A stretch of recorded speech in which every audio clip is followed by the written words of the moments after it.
The Young and the Restless spoilers, Wednesday full episodes, October 2nd, 2024. Audra's eyes narrowed as she sat at her desk, staring at the computer screen where she had meticulously gathered the customer list from Glissade. The information was valuable, and with it, she planned to undermine Kyle Abbott's leadership and reclaim her place as the savior of the company in Victor Newman's eyes. Her plan was simple: contact Bob Elton, the supplier who played a crucial role in Glissade's supply chain, and sever his ties with Kyle. Then, she would swoop in as the hero, rescuing the company and positioning herself for victory. She made the call to Bob Elton with confidence, fully expecting him to comply with her request. After all, they had worked together in the past, and she had always believed that their relationship was strong enough to influence his business decisions. But just as she thought her plan was falling into place, the door to her office swung open, and there stood Kyle Abbott, with a smirk plastered across his face.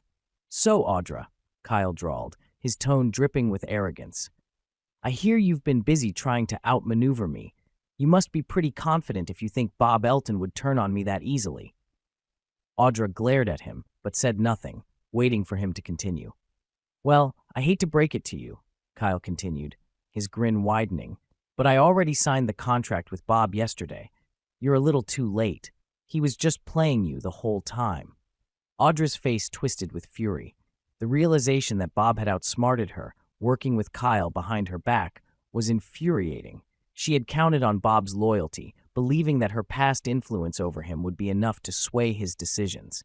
But Kyle had beaten her to the punch, securing the deal and leaving her in the dust.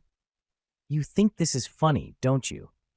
Audra snapped, her voice sharp with anger. "You think you've won just because you got one deal?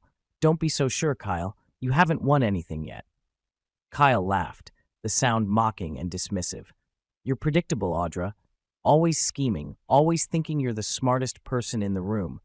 But let me tell you something. You're not as clever as you think you are, and now you're the one who's going to be left looking like a fool." Audra's blood boiled. The history between them was full of animosity.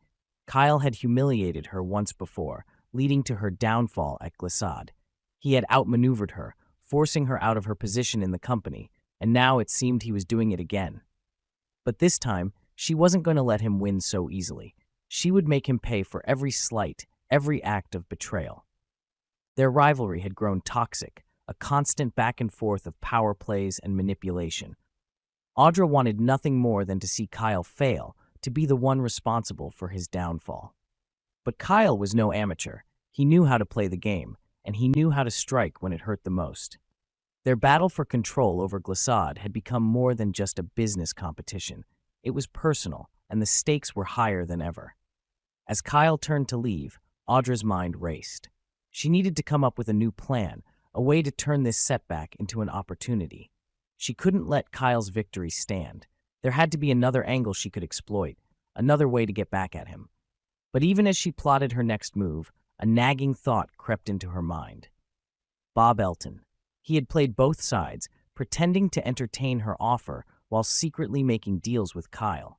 Was Bob truly on her side, or had he been using her all along? Could she still trust him to be an ally, or was he another obstacle she needed to eliminate? The answer wasn't clear, and it left Audra feeling uneasy. She had counted on Bob's support, but his actions suggested he wasn't as loyal as she had hoped. If he could be swayed by Kyle, then perhaps he wasn't the ally she needed after all. And if that was the case, she would have to find another way to bring Kyle down. As the door closed behind Kyle, Audra sat in silence, her anger simmering beneath the surface. Their rivalry had gone on for too long, and it was beginning to wear thin. The endless backstabbing and scheming had grown tiresome, and even the audience watching their battles from afar had begun to lose interest. The storyline, once filled with intrigue and potential, had become a never-ending cycle of betrayal and revenge, with no clear resolution in sight.